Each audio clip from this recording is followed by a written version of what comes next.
This time on Millennial. It's your friends at Millennial telling you, please take this time to fill out the form. Every 5 minutes of the jazz loop, it's like, don't forget. We hope you're making headway on your application. And we got to do a TikTok, Chloe, when we're getting really close into the camera. Don't forget to fill out your form, motherfuckers. Stop scrolling through TikTok. I've never actually seen someone in the wild wearing one of these. Really? And No. you live in the South. I haven't seen them at all. Well, you're a coastal elite. I can see why that. Yeah, I guess that's why. I'm out here in the desert, baby. This is where all the MAGA people are, apparently. Should be a fun couple weeks on Millennial, hopefully, as we're tracking the midterm elections. Oh my God. Hopefully we'll have lots to celebrate. I hope so. Maybe we just vow right now we'll get drunk on the show if it's a big night for Democrats. Hey, don't threaten me with a good time. Welcome to Millennial, the home of pretend adulting and real talk. I'm Andrew. I'm Laura. And I'm Pamela. We wanted to kick this week's episode off by talking about the latest It's Corn trend that went viral on TikTok. It's essentially this adorable little child being interviewed and talking about his love of corn on the cob. And the original video was precious, but what made it even more of a viral trend was that the same person whose name I'm not recalling right now, who did the Auto-Tune the News trends in like the 2010s, you might remember Hide Your Kids, Hide Your Wife, ended up auto-tuning this adorable interview. It's turned into a viral song, and it feels like every time I swipe in my For You page, it's another corn trend. Yeah. Andrew doesn't get it at all. I'm watching his face and he's like, ugh. I haven't seen this. This is going to be my first time listening to this. Here is corn. For me, I really like corn. What do you like about corn? It's corn! A good corn that knobs. It has the juice. I can't imagine a more beautiful thing. It's corn! I can tell you all about it. I mean, look at this thing. When I tried it, I don't anything change. That's amazing. It's just pure joy. I think everybody should be as passionate about something in their lives as this young kid is with corn. It's so pure. It's corn. It kind of sounds like a children's song that you would hear on Blue's Clues or Yeah. Bluey or... Yes, Yeah. yes. 100%. Good for him, though. Has BuzzFeed interviewed Corn Kid? Have we tracked Corn Kid down? I'm sure he's done a handful of interviews, but I know for a fact that he's doing cameos now. Oh my gosh, how much? That's so He sweet. does cameos. And he always says to people, have a corn-tastic day. That's really sweet. It's the cutest thing. If you two were to guess how much Corn Kid is charging, what would you guess? Because I have his page up right now. $100. It's hot right now. I hope a lot of money, because I hope that his parents are setting him up for success in his adult life financially. So I'll go with Pam. I'll say $100. Okay, well, the price is $220. Good for This kid him. is going to be ready Wow. for college. Listen, good for you, Corn Kid. I agree. Good job. We should order a Corn Kid video. We should. Oh, that would be so cute. It's Millennial! I hope you have a Millennial-tastic day. So last week, we were recording last Tuesday night, and there was some breaking news that Biden was going to finally offer some student loan debt relief. We didn't have the details at the time, but we were able to speculate because there was a little bit of reporting. We since have learned more information, and we thought since it is such a big deal and there's been a lot of talk about it over the last week, we'll give people a quick rundown of some of the basic information. Right, Laura? Yeah, so this relief plan actually had a few surprises in it. You know, originally we were hearing that the extent of the debt relief out of the Biden-Harris administration would be $10,000 for borrowers earning beneath a certain income threshold. And while that is true, it also includes up to $20,000 for borrowers under a certain income threshold if they received Pell Grants while they were in school. This was a surprise drop. I know a few people who were Pell Grant recipients and who are having their debt completely eliminated because of this, which is huge. They're also looking to target debt relief to low and middle income families by making the student loan system more manageable for current and future borrowers. So if you have undergraduate loans under this plan, you will pay no more than 5% of your discretionary income monthly on undergraduate loans. Again, heavy emphasis there. This is not for graduate loans, much to my chagrin, but it is still great news. To put it in perspective, up until this point, it's been 10%. So that's a pretty significant cut in what your monthly payments will have to be. The other thing that's really great about this is that the administration is going to be raising the amount of income that is considered non-discretionary income and therefore is protected from repayment. So this will guarantee that no borrower earning under 225% of the federal poverty level will have to make monthly payments. They can make $0 monthly payments and still have those monthly payments, air quotes, count towards their number of months of repayment. They're also going to be looking at forgiveness of loan balances under $12,000 after 10 years of payments as opposed to the current 20, which is huge if you fall into this group of people. And then probably the biggest and most exciting part of this announcement is that the Fed will be covering the borrower's unpaid monthly interest. So the way that that works is if you are making consistent monthly payments on time, you will not pay for the interest. The government will. So this effectively eliminates any future interest costs for borrowers so long as they're making their payments on time and they're enrolled in this income-driven repayment plan. That's huge. It's one of the things we talked about last week was the interest. Like if they don't do anything about the interest, we're still fucked, kind of. Yeah, that's really good news. We were also a little worried last week because of what you were just describing, Laura. But then I also had seen a stat. Almost 20 million people will have their debt fully canceled, according to the White House. That's a lot of people. That's a big dent in the debt. Yeah. I would not have guessed that this is going to clear out the debt of 20 million. I would have maybe guessed a couple million at best. And it really isn't that much in the grand scheme of things either. So when you think about just how many lives forgiving up to, 20,000 has changed, then you start to think about like how many more could they affect if they forgave, 10,000 more, 20,000 more. It definitely makes me wonder if over the next several years, we're going to see more movements like this to further, forgive a certain amount of debt, but also improve the income-driven repayment plans. Up until this point, they've kind of been your best option if you want to have the lowest possible monthly payment. But the end result is the interest is still ticking. So you keep your monthly payments low, but then on the back end, your balance is just increasing every month with that 6 to 9% interest on your loans.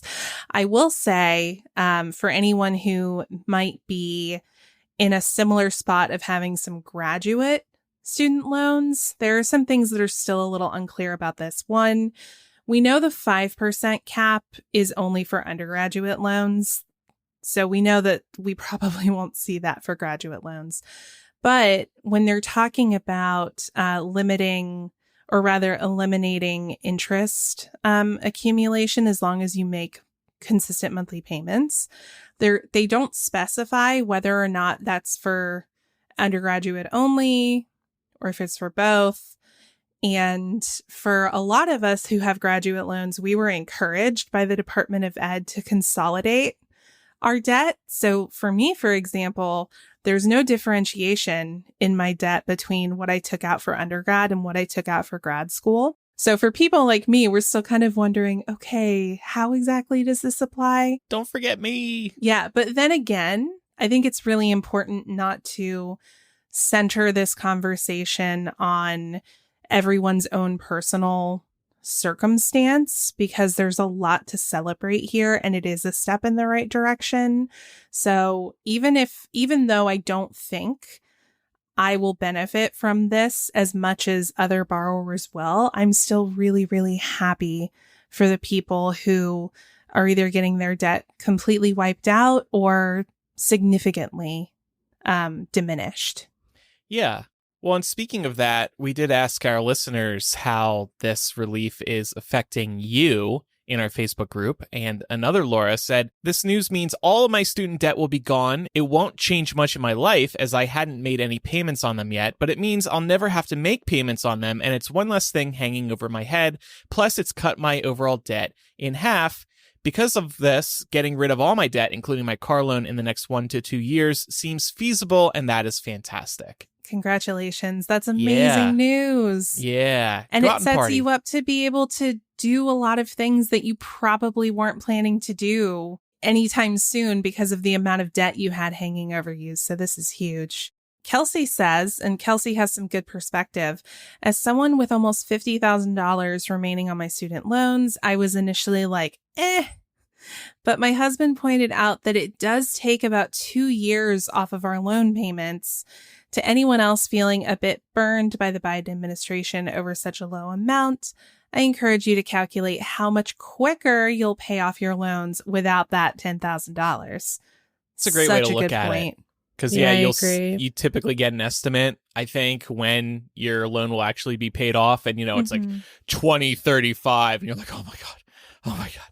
So if you see that end date draw closer because of this, that can feel good. Jessica said, "This will completely pay off the balance of my loans, which are from grad school, and my husband's undergrad loans since he received a Pell Grant. This loan forgiveness means we can get serious about finally buying a house and expanding our family." Yeah. This is huge. Yeah. And this is exactly the kind of thing we talk about on this show all the time, is people in our age group having to either delay or being uncertain about their ability to buy a house and start a family. So the fact that, some of these relief recipients are thinking about being able to take that next step is huge. Yeah. Another Jessica said, it doesn't clear all of it, but most of it was interest anyway. I feel you. And I'm a lot happier to pay back the lower amount. Plus, I think it'll greatly reduce my debt to income ratio, making it easier to buy a home in the next few years. Yeah, that's a good way to look at it, too. Reducing your debt to income ratio, because that could be a depressing number to look at when you are trying to buy a house or trying to get another loan. And Kelsey said, "I paid off my loans in November 2020, but I'm hoping to get some of that money back through the refund process. If it comes through, I might use that money for something extra in my upcoming wedding next year." Yeah. Love that. Bigger cake. Congrats. A bigger open bar. I don't like when the open bar is just like, you can have either this wine or that beer. Full open bar. Well, that's not an open bar now, is it? Right, exactly. Yeah. Probably insulting a bunch of people. Listen, that shit's expensive. I will give that to people. It's just an idea. But so, Laura, can people just sit on their ass and have this money magically come in and then their debt is lowered, or what do they have to do? No, I'm so glad you brought that up, Andrew. This is a PSA for everyone. Do not forget that the forgiveness is not automatic. You will need to fill out a form, which should be released sometime in early to mid-October. And you'll need to fill that out before December 31st of this year in order to receive your debt forgiveness. So do not sleep on this.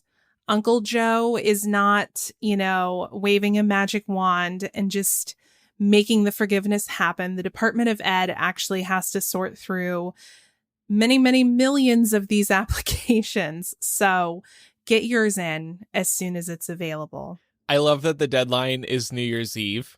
Yep. Because I'm just thinking about people a minute left till 2023. And then suddenly some people have a realization, holy fuck, I didn't fill out the form. I have a minute left. You run away from the New Year's countdown on TV and then you apply for it and then you're too late. That would be a horrible way to start 2023. So the deadline's 12/31, but make it your own personal deadline to be 12/15 or something like that, because as we know from setting up deadlines ourselves for Patreon gifts and other matters, people tend to forget. Yeah. So just get it done now. Pause this episode and get it done now. Well, not now because it's not available now. Oh shit. Yeah. Right. Okay. Yeah. We'll do this in October. We'll do a reminder. Yeah. As soon as it's available, we will sing it from the mountaintops. And we will probably give another couple of reminders between October and December to make sure that y'all get these in. But again, congratulations, everyone. This is huge. Remember when, to encourage people to vote, we created a special episode of Millennial that was the length of the average amount of time it takes to vote? Oh, yeah, the voting. We should do something like that. I don't know if that would be counterproductive, though, because I want people to concentrate and make sure they're putting their information in correctly. Yeah. What if we just released like a 5-minute jazz loop, like elevator music? That sounds really soothing. It's your friends at Millennial telling you, please take this time to fill out the form. Every 5 minutes of the jazz loop, it's like, don't forget. We hope you're making headway on your application. Don't forget. Don't forget. Don't forget to email us and tell us what you're going to do with the extra money. And we got to do a TikTok, Chloe, when we're getting really close into the camera. Don't forget to fill out your form, motherfuckers. Stop scrolling through TikTok. No, it's just going to be in all caps. Or else. Okay, we got some great ideas here. Wonderful. Love it. But there's been some other good news this week, right, Laura? Yeah, so the Department of Homeland Security and President Biden announced a rule change that will go into effect on October 31st that will formally codify DACA, which is Deferred Action for Childhood Arrivals. It will be codified as a federal regulation, which protects things like work authorization and the lawfully present statuses that people who arrived in the United States as children without any kind of documentation status. It also helps to protect against some of the legal challenges that DACA has seen over the past several years. So that's huge. Again, it's not a perfect solution, and it can still face some challenges, but this does just bolster it a bit. So that's good news for the DACA recipients. And right now there's about 600,000 of them. But this rule being implemented at the end of October will allow Biden to accept more applications for DACA status, which is great. There's also the Inflation Reduction Act and the Semiconductor Chips Bill, which are both things we've spoken about pretty extensively here on the show.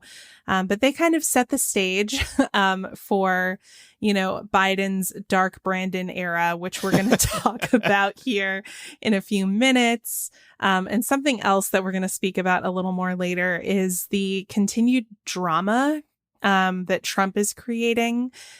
He's really making a minefield for Republicans ahead of midterms, which again is really helpful to Democrats as we're having so many wins and they're having so many, collusions, obstructions, so many crimes, whatever you want to call it.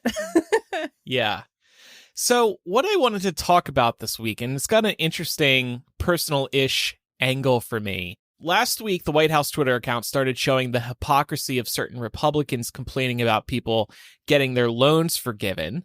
The account quote tweeted these Republicans and detailed the amount of money these Republicans were forgiven when they took PPP loans, which we were discussing last week. And these tweets from the White House did numbers. Quoting Washington Post now, Democrats responded with enthusiasm, with nearly 200,000 people retweeting the thread and more than 700,000 liking it as of Friday afternoon, making it one of the White House's highest engagement tweets ever. The White House account gains more than 49,000 followers Thursday and more than 71,000 on Friday, far more than the couple thousand it generally gains per day, according to data from Social Blade. So I saw these tweets coming up actually in real time because I followed the White House on Twitter.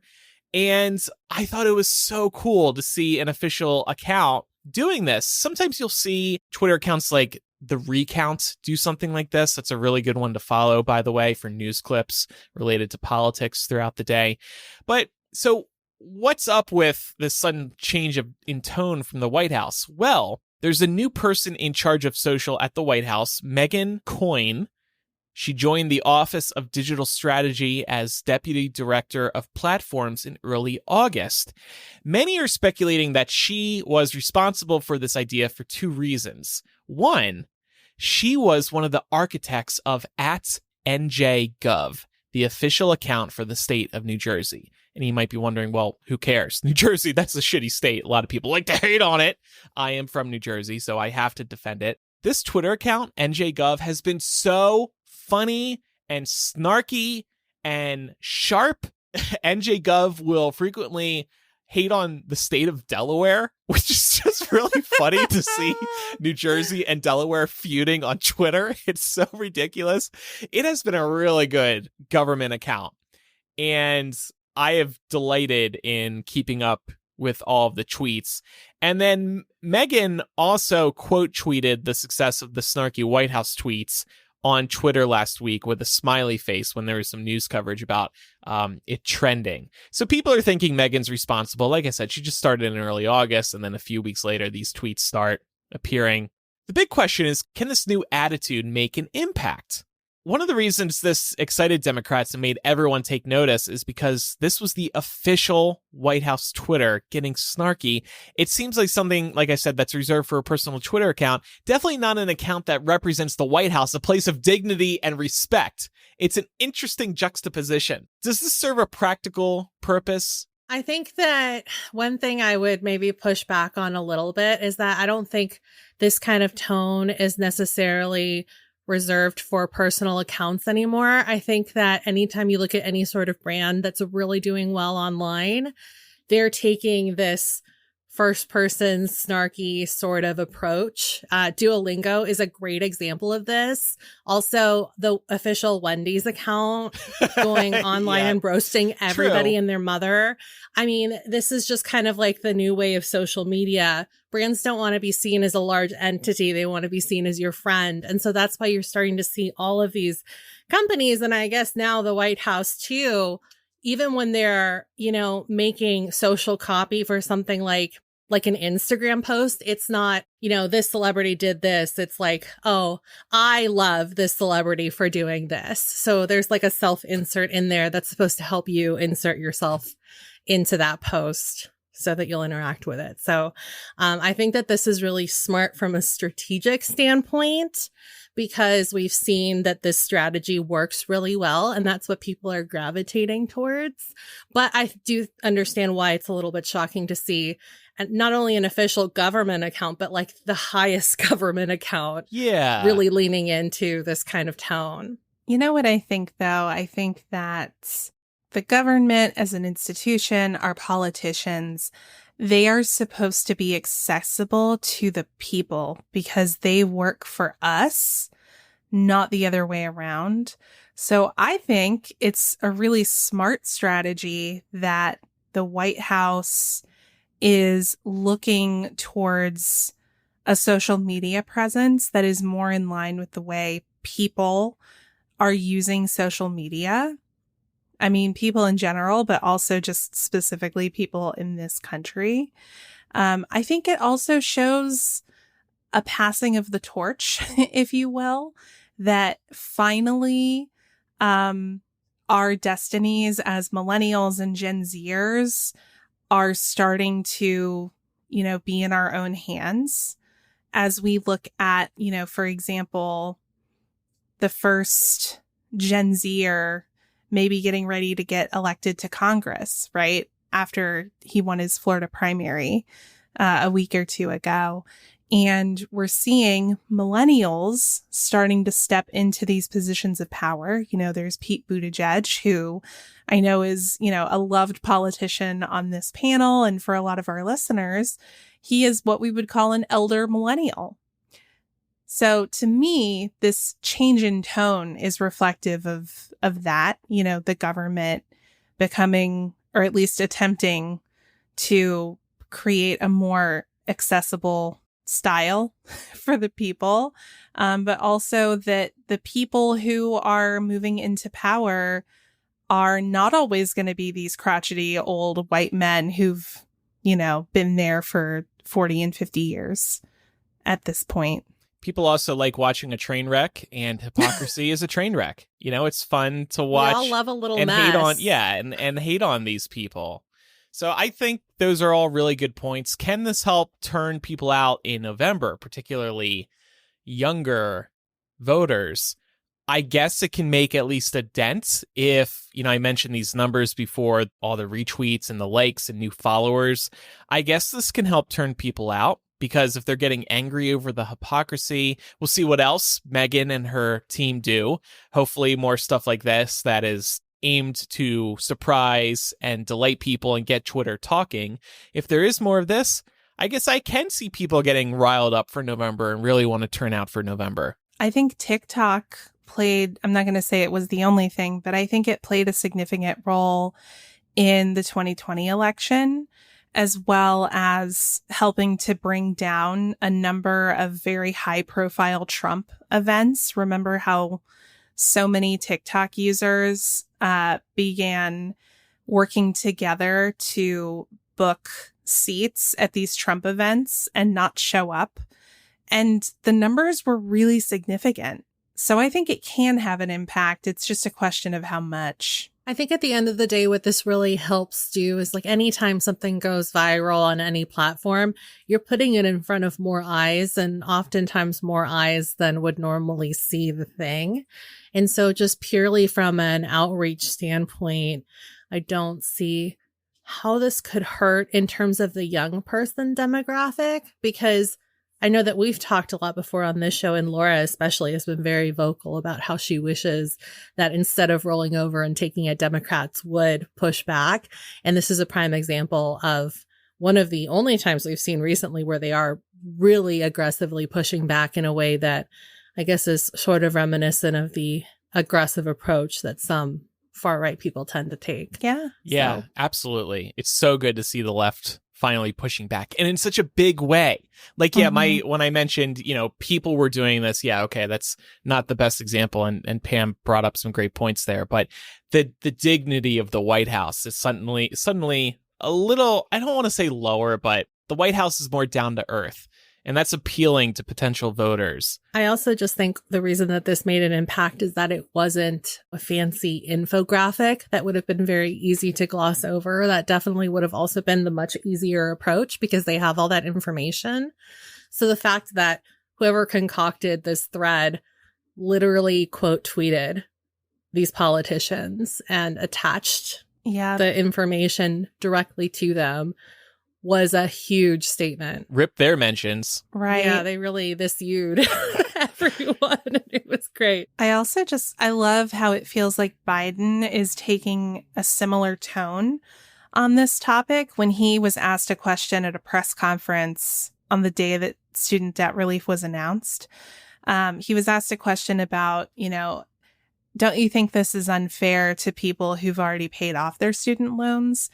And he just turned around and looked back because he was already leaving the room. He turned around and looked back at the reporter who asked and was like, do you think it's fair that big banks and, hedge fund managers get these enormous tax breaks all the time that regular Americans don't see? Come on. Yeah. He just laughed. On, man. Come on. Yeah, that was a really good moment. And again, something that really resonates with people. We want to see a confrontation like that.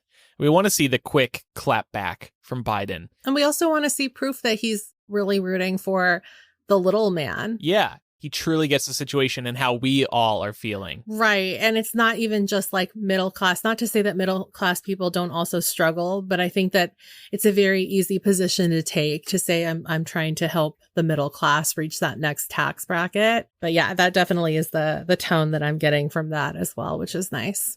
So you can't force virality, but I hope they try more material, if you will, like this. I do think James, who's listening live on our Patreon right now, brought up a good point too. This can be a little dangerous, getting back to the discussion about, brands being down to earth and maybe trusting them too much. And this doesn't really relate to the White House exactly, but other brands like the ones he mentioned, Meta, which owns Facebook and Instagram, Chick-fil-A. Like, if they're all so down to earth, you kind of forget that they're big corporations who actually just want to make $1 off of you. Wendy's isn't your friend. They just want to sell you a cheeseburger and a Frosty. You just got to keep in mind, everybody just wants to take advantage of you, even the White House. Hey, if the White House can start roasting people, that would be cool.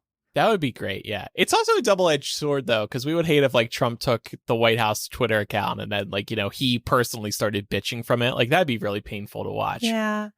Well, I think, too, there is an issue that you're highlighting there, which is that the White House Twitter account is managed by whoever controls the White House, right? So it's not as though this change in tone is something that is guaranteed to last forever. If we lose in 2024, for example, you could probably expect the White House Twitter to be doing what it was doing pre-Biden. Yes, and I'll be giving the account an unfollow. As soon as Biden took office, I was like, follow White House, follow at POTUS, follow at FLOTUS, follow at press secretary, just putting them all back. It's a dark 4 years, and now they're all back. They're all back, baby. Remember when Biden used to be super cool, though, before his presidency? I mean, when he was Uncle Joe. When he was Uncle Joe with the aviators and the ice cream and the big smile and malarkey, malarkey, malarkey. When he was vice president, everybody loved him. There's probably a time when we all were just like, oh, man, it'd be so cool if Grandpa Cool was our president. But, yeah, he just started running for office. And we were all just like, oh, he's pretty old now. And that's okay, but it's like he's not all there. And I notice he repeats the same phrases all the time, too. Like, come on, man. And I'm being serious. I mean it. Like, he's saying these things. Because he's a dad and a grandpa. Don't your parents also have, certain phrases that they repeat? Because I know my mom does. And the one that always has my brother and I rolling is whenever she says, this is the real McCoy, which has definitely fallen out of fashion, but I've been informed that is actually a real thing. I don't know what that means. I have no idea what it is either. The real McCoy is an idiom and metaphor. It's used to mean the real thing or the genuine article. Yeah, when we all know that she's super jazzed whenever she brings that one out. This isn't the real deal. This is the real McCoy. Okay, I'll try to add that to my repertoire. Pam, you got to teach Mama G some current day lingo. Every once in a while, she will come home and she'll ask me what certain phrases mean. My favorite was a couple of years ago when Demi Lovato did an interview. She did a huge tell-all. She came home and she was like, I need you to explain to me what California sober means. Well, what does that mean? Because I don't. It was really funny. It means that you still smoke weed, but you're not doing coke or drinking. That's funny. That's good. Okay, yeah, that's one of her songs. Oh, that's really great. But Laura, I was thinking of you and I was thinking of The Daily Show, thinking about these tweets from the White House, because one of the highlights, one of the key components of Jon Stewart's Daily Show, and maybe it still is with Trevor Noah, was Jon Stewart pointing out the hypocrisy of a lot of the people on the right. And because of that, and because of Jon's sense of humor, the demographics on that show were primarily young adults. Around our age currently, when we were growing up in our mid to upper 20s and low 30s. I pulled some quick demographic data. A 2004 Nielsen media research study commissioned by Comedy Central put the median age at 35. If we can get more people just like that who loved what The Daily Show was doing onto the White House Twitter account and really liking what they're doing, maybe it'll make an impact. At least make people more aware. I think that's the big takeaway. If the White House can get more eyes on what's really happening, that would be amazing. Yeah, you increase awareness, you'll probably see an increase in engagement too. And Laura, you mentioned Dark Brandon. There's been so much good news around Biden recently that the left has taken back the Dark Brandon meme. And I tried to do some research on Dark Brandon, and apparently it's complicated. Vox literally wrote, it's complicated. Yeah. But the right was using Dark Brandon as putting Joe in a negative light. Okay. And then the left is taking Dark Brandon and saying he's actually not evil. He is the good guy. And I quote one tweet, the deep state told Biden he could not withstand the storm. Biden replied, I am the storm. Yeah. What I love about this, it all comes from the Let's Go Brandon shit that was going on where somehow I wouldn't even say Republicans, I would just say MAGA enthusiasts adopted this Let's Go Brandon as a stand-in for fuck Joe Biden. I never really got it because I was like, yeah, you can just say fuck Joe Biden. Like, Yeah. speaking in this coded language does not impress anybody, but whatever. I wonder if we're going to start seeing less Let's Go Brandon shirts. Probably not, because like these people who wear these shirts are not paying attention to the actual news. So No, I've never actually seen someone in the wild wearing one of these. really, what? And you live in the No. South. I do, but I'm in Atlanta. Like, You're in your little liberal it's a blue bubble. Oh, I see them probably once a week at least. Really? See, my parents live outside of the Atlanta perimeter, and they're definitely in Trump country. But even up there, I haven't seen any. Wow. Pam, do Yeah. you see them? I haven't seen them at all. What the fuck? Well, you're a coastal elite. I can see why that. Yeah, I guess that's why. I'm out here in the desert, baby. This is where all the MAGA people are, apparently. Yeah. I mean, listen, we get them up here too, but not as often as I would assume either of you see them. I'm seeing the shirts, the bumper stickers. I'm seeing straight up fuck Biden shirts. It's been a while since I've seen a MAGA hat, and the one neighbor that was flying the big Trump 2024 flag has since moved away. So that flag is gone permanently, which is great. Oh, Congratulations. That's great news. Thank you. Thank you. I really appreciate it. I was especially excited about that. There's evidence that this good news is actually working, and we're not just being like liberals in a bubble in a fantasy world. A new Gallup poll has found that Biden's overall approval puts him in better standing in the August before midterm elections than 5 predecessors over the past 40 years. Reagan in 82, Clinton in 94, G.W. Bush in 2006, Obama in 2014, and Trump in 2018. I can remember that the 2014 and 2018 midterms were a bloodbath for the president's party in those respective years. So, maybe it's good news. I'm already hearing talk about like, oh, this is great news for the Democrats in the midterms. Like you were saying, Laura, we can't get comfortable. You were saying that last week, but people are speaking like really confidently about what all this news is going to mean. Yeah. And they need to stop. Honestly, they need to fucking stop. Take the current win in the news cycle, harness it, use the momentum to get you where you're going. But remember, it's only August. We've got a couple months to go. There's going to be an October surprise in there somewhere.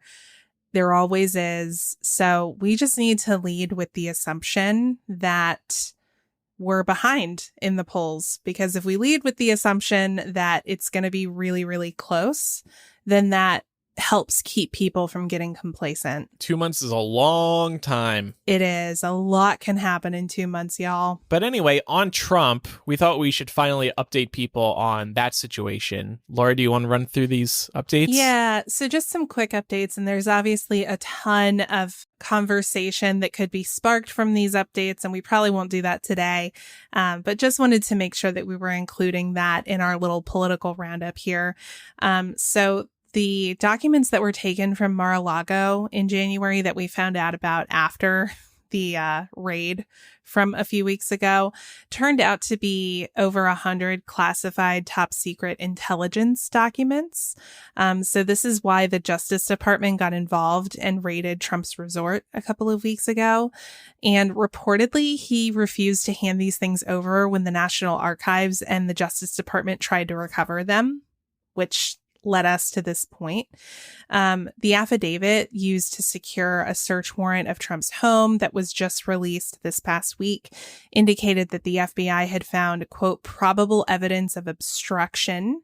And during the raid, the FBI found 11 more sets of classified documents. Some of these records were labeled no foreign, meaning they are not to be shared with foreign governments, and SI, meaning special intelligence gained through foreign communication. And the FBI also confirmed that this all relates to an ongoing investigation that was started last May. So it's pretty serious. And I think that we've all noticed in recent weeks, Republicans seem to be distancing themselves from Trump because he really has nothing good to offer them as they're going into what could be a really difficult midterm season. However, while all this is happening, Trump has resorted to sharing QAnon and 4chan memes on Truth Social because that's all he has. Truth Social has been having some money problems too, I read recently. Wow. Isn't it funny that he removed himself and his fucking spawn from the board just in time for that all to happen?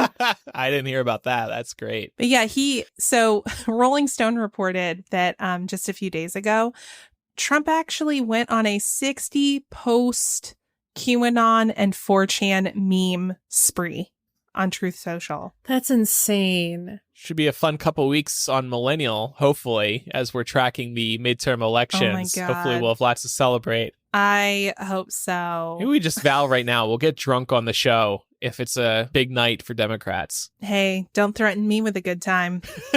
I guess we'll get drunk either way. It'll be very exciting news or very bad news. So we'll see. I think either way, we definitely win in one element. So being inebriated, yes. Yeah, it's going to make bad news easier to swallow, and it's going to make good news sound even greater. So we've been talking a lot about what's trending, and here's another topic that's been trending this week, right, Pam? Yeah, so like you teased, we started the show talking about one viral trend, and it's corn, and so it seems only fitting that we're winding down by talking about another. There's a term that some of you might have heard being tossed around in recent weeks or months called quiet quitting. As with most things these days, it seems to have originated over on TikTok, but over the past few weeks, we've seen a lot of mainstream outlets covering this concept. There is a story about quiet quitting in the New York Times. Washington Post has also explored this concept, and The Guardian has also written an article about this as well. So it seems like a really good time to bring this up. So for those of you who don't really have any idea as to what quiet quitting actually means, the answer to that is that it's a little bit convoluted because the meaning has kind of morphed over the course of its lifespan. But basically, one thing it actually isn't is actually walking away from your job. So some people take quiet quitting to mean that the quitting part pertains to not going above and beyond anymore in your place of work.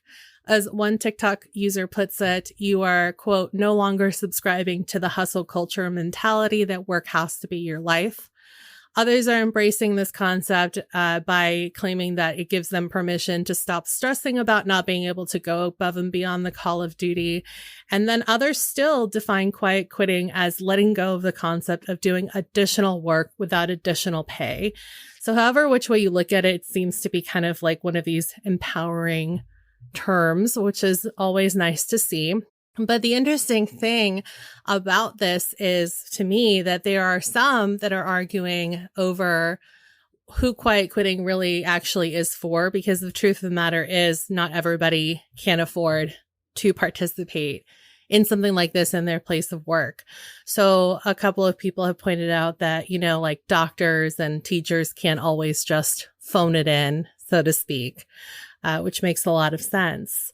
So with all of that in mind, I wanted to kick off this discussion by asking the both of you what your overall thoughts about this whole concept of quiet quitting is. Like, how do you feel about this? Because I feel like a little conflicted personally, but I don't blame anybody for participating. My internal conflict comes in when I think about how this can negatively impact people long term. If you're satisfied with your salary and your current role, great. Quiet quit if you think you can get away with it and still hold that job and you'll be happy for the rest of your life. But I worry about people who might be quiet quitting and then the potential implications there. Like if you quiet quit and then maybe you aren't able to get a promotion down the road or you aren't able to get another job. I'm worried about people taking this suggestion a little too seriously, and then they're just not thinking about the long-term impacts. Because if you are a great employee, in many cases, not all, you can get ahead, you can get a promotion, you can get a raise. There is a lot of potential upside to putting in more work. And I'm not encouraging anybody to kill themselves over their job, But you got to strike that balance if you want to get ahead. I think where it can become a little murky is that the idea of going above and beyond is relative to each person. So I think when you're talking about that and the concept of, hey, don't go above and beyond, what it is you're being paid for, just remembering that what that person thinks is above and beyond and what you think are above and beyond are probably different things. The thing that I believe the most, and I guess you could say it's tangentially related to this trend if you wanted to, I think that it's okay to want a job where you go, you clock in, you do your work, you do it well, and then you clock out and you live your life, and your whole identity doesn't have to be tied up in the job. Now, obviously, there are some types of jobs where that is naturally going to happen. Like you were talking about doctors, teachers. People don't go into teaching as a profession because they think they're going to make a lot of money at it. They go into it because they have a passion for education. So I can understand why a teacher isn't able to leave their job and treat it like a 9-to-5. But I think for people who are fortunate to have that 9-to-5 job, it's okay to leave work at the end of the day and let work be separate from the rest of your life. But I know there are also people who are really passionate about what they do, and that's okay too. I think it's just really, it's always been really important to me to be able to define whatever your relationship is to your work and how you feel about it, that's yours. And it's not something for somebody else to tell you is wrong or right, even. That's something that you personally get to determine. I don't know if that's quiet quitting. I don't know if that fits this topic, but that's always what I think of when these conversations happen is there's no shame in just wanting to work your 40 hours and be done as long as you're doing your job well. Yeah. And if you're happy. Yeah. And that's what you want. You don't want to go any further. I mean, that's just what I would add on to. Now, maybe you can put in the baseline that's expected of you and you will still go further. But some industries are very competitive and you need to have a leg up on other people. So you do have to work a little harder and stand out in a unique way, as trying to get a job has always been about, standing out in a unique way. But then sometimes you do all of that and you still get passed over because, good old nepotism or, someone else's connections, or it could be any number of things. And so in that respect, I understand why something like quiet quitting would be attractive to somebody in that position. But at the same time, would hope that if you're being mistreated at your job, you don't just take this as an excuse to stay there longer than you should, because, there's always room to leave and to seek out another opportunity that's going to make you happy, even if it is an opportunity like Laura was describing, where you just have a basic 9-to-5 and then you clock out and you leave your work at the door and you've completely separated your work from your home life, which I think is super healthy, especially if that's what you need. And I really liked what you had to say about that, because one of the other questions I wanted to bring up is if we feel like we're reaching a point in this country where we see society starting to rebel against this concept of work being such a huge part of our lives and work being such a huge part of our personalities, because I definitely think that that is such a cultural thing in America. And if you spend any time abroad, you'll notice, especially in Latin American countries, for example, there is a distinct separation between work and your real life or your home life. Yeah, in America, we're conditioned to believe that work is the most important aspect of your life. Nothing else matters except for your job. Whereas in other countries, they're supportive of working less, fewer work days a week, more vacation time, longer maternity/paternity leave.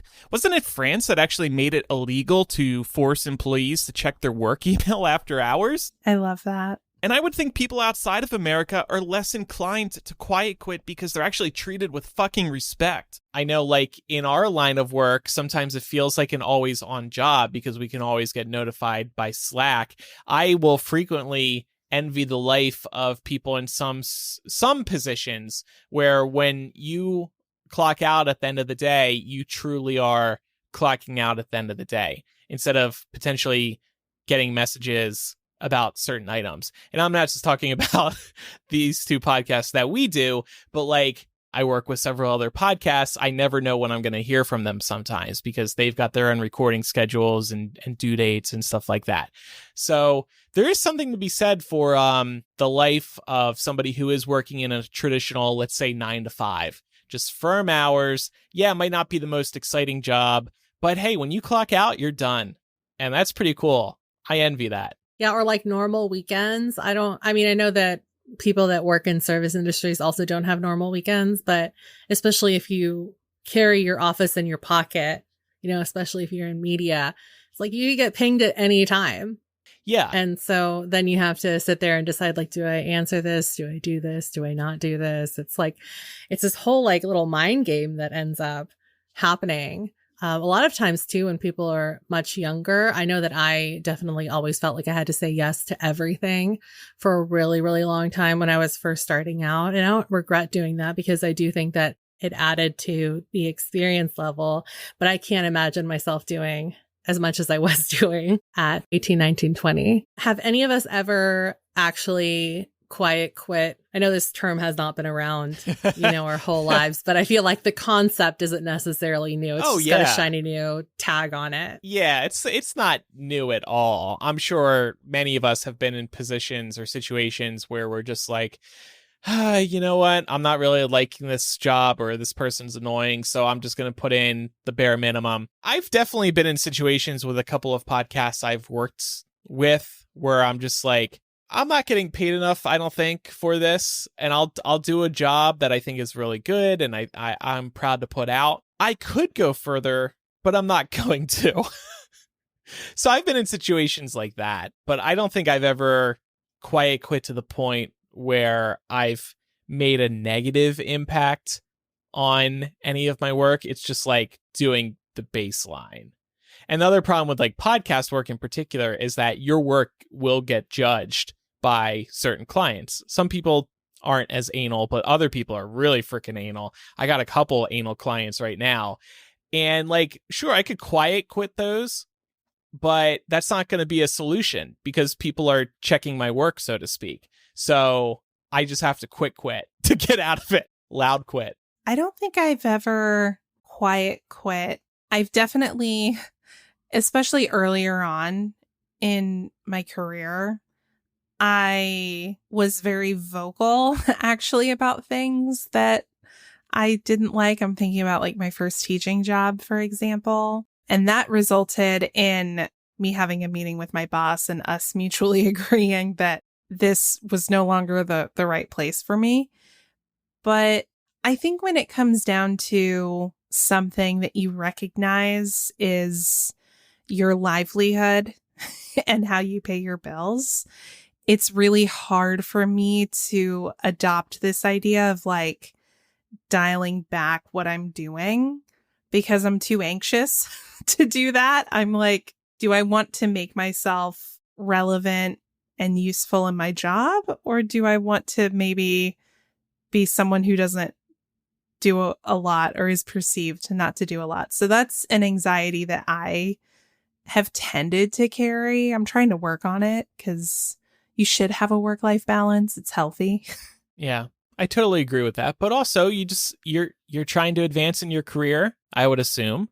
And I think that's a huge factor. Like that's a huge factor for me. That's why I wouldn't want to quiet quit one of my bigger jobs. I'm always hoping that each thing I do leads to other things, whether it's just a reference or it's a bigger audience or it leads to maybe an entirely new career, maybe adjacent, but something entirely new. Like I'm always thinking about that when I'm picking up roles and submitting work to clients. And I think we all at this point in terms of the careers that we have now, we kind of know what stuff you can pull back on when you realize that you're starting to do a little more than you actually need to. It's causing more stress into your life. And then you also know when there are some things where you're like, no, I really need to take the time to do this well, or I need to take an extra bit of time to add more to this because it's going to make my work stand out. It's going to make me feel better about what I'm putting out into the world. And so, yeah, I don't know if there's ever like a clear answer for everybody, although I'm sure there is a clearer answer for some people. Well, have you ever quiet quit, Pam? Did you quiet quit Hypable? You saw yourself inching towards the 250 word count minimum, and you're like, 249, 250, I'm done. Bye. No, I mean, honestly, like, yeah, there are some, some days you're just tired and you're like, I don't know very much about this. I know I need to hit a certain word count. I'm not going to go any further than that because, well, and that's like a little bit different because if you're working on a tighter deadline, you're thinking, do I spend 45 minutes trying to figure out what the heck this means? Or do I just have a base level understanding of this and just like do the minimum and get that assignment done? Sorry. I was trying to delete the clip. Andrew's over here like, I'm thinking about corn kids. Yeah, Sorry. I'm quiet quitting this discussion, thinking about corn. But then on the flip side, there are other times where it's like, not just for Hypable, but for other places I've worked, if it's something that I really know well, then it's like, well, I could finish this in 300 words, but I could also add 300 more and really kind of, make this into something a bit better, a bit nicer. And that always feels good too. So, and I think sometimes that can be a sign whether or not you're in the right job. Yeah. I know it's hard because like most people are not in a position to be able to say, my job is not fulfilling to me, so I'm just going to quit. Most of us can't do that. But to that point you just brought up, Pam, I think it can be a really good indicator if you feel like a significant amount of the time you are just phoning it in versus you've been in other jobs where you feel inspired to go above and beyond. That might be your sign that it's time to look for something new.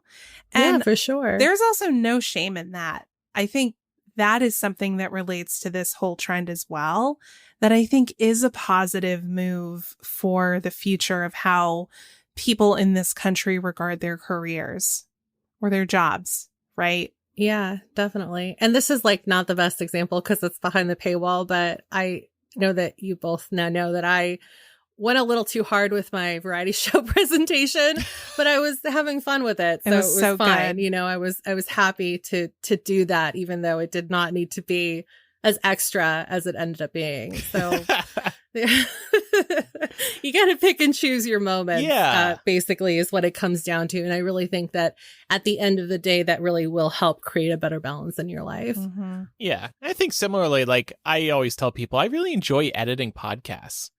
As long as the client isn't super anal and sending me back a million notes and then we're passing versions of the show back and forth for a week. Like I hate that shit, but let me follow my heart and let me try to put out a good product. And, if you have some suggestions, that's fine. But my point is like, I enjoy doing it. So I don't mind going a little further because I also really care about the listening experience and I want to keep my clients happy. But if you're getting paid, minimum wage and you don't see any future at this place of work, I can totally understand why you're just putting in the bare minimum. And maybe you're thinking, maybe by putting in the bare minimum, you're also thinking about, well, what career could I pivot into? Where could I apply to next? And that's also a really good thing too. Like if you're suddenly spending less energy working for this company because you're focused on potentially working at another company that you think will work out better for you, that sounds like a pretty good plan. Yeah.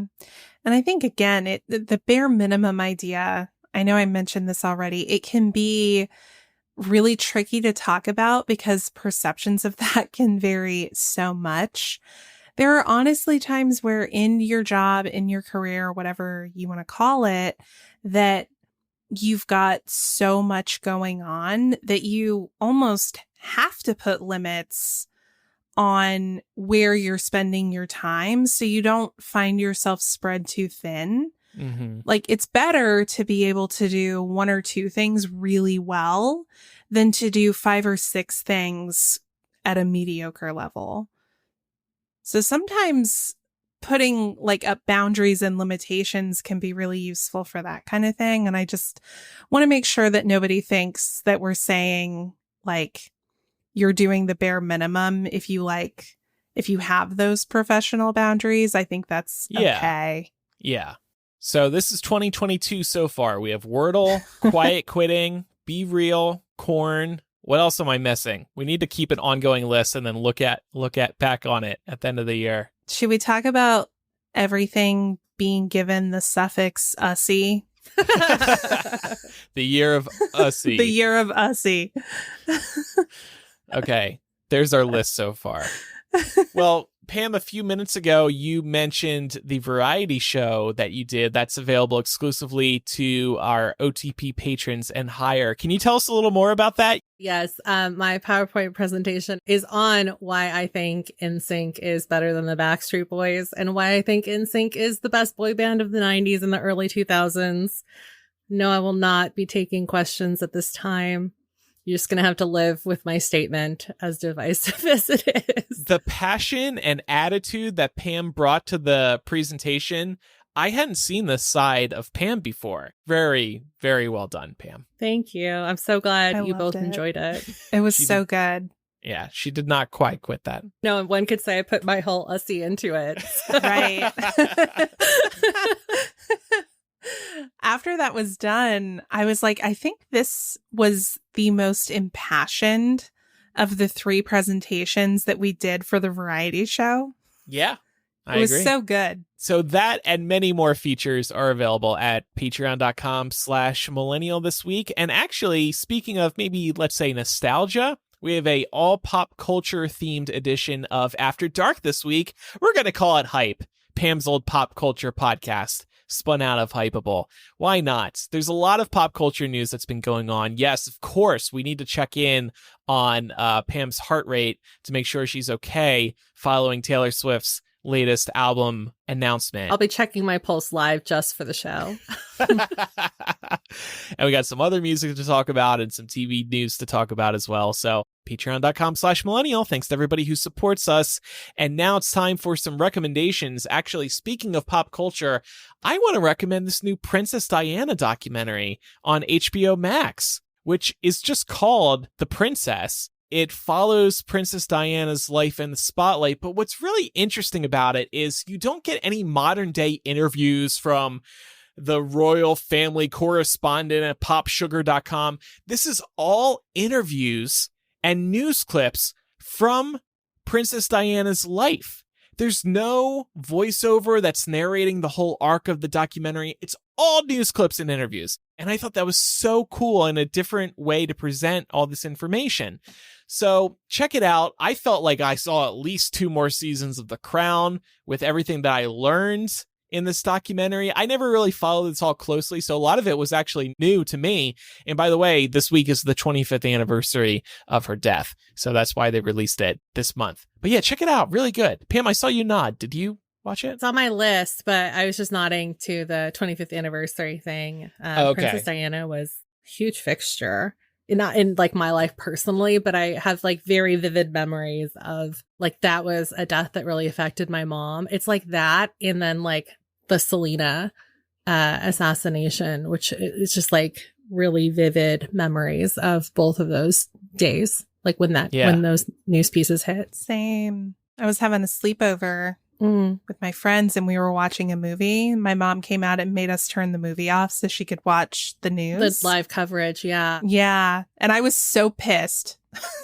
Well, that's a dark note, but I would like to recommend Only Murders in the Building on Hulu this week. The second season wrapped pretty recently, and I just finished season 2 last night and really enjoyed it. I'm super excited for what's to come in the show. And I feel like this is a great recommendation because the show, of course, stars Selena Gomez, who makes that amazing lip souffle that Pam recommended last week. And I ended up buying and I love it. And so I bought some more. So I figured this would be a good week to recommend Only Murders in the Building.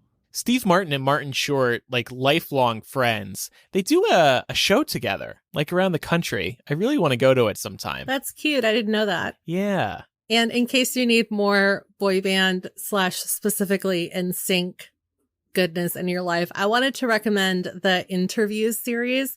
This is a 5-part series that aired on Lance Bass's podcast, The Lance Bass Show. And it's just him talking individually with each of the other 4 guys. And then at the end, I think it's Chris that interviews him. These were originally released in March of 2020, but it's pretty easy to scroll back to that point. And the episodes are about like an hour and a half long each. And I always just think it's really interesting to hear about what was happening specifically in like the 90s and the early 2000s. Like that bit of pop culture is fascinating because social media didn't exist. So a lot of the stories that come out of that time or earlier are kind of like new information when they do, because there was nobody around to snap a photo or to record that stuff. So if you're interested in boy band history and specifically in NSYNC history, I would recommend checking out that 5-part podcast series. If you have any feedback, hit us up, millennialshow@gmail.com, or you can use the contact form or anonymous confessional on millennialshow.com. Also, we would really appreciate if you reviewed the show on Apple Podcasts or Spotify. And finally, follow us on social media. We're Millennial Show on Instagram, Twitter, and Facebook. And then over on TikTok, we are Millennial Pod. Thanks, everybody, for listening. I'm Andrew. I'm Laura. And I'm Pamela. Bye, everyone. Bye.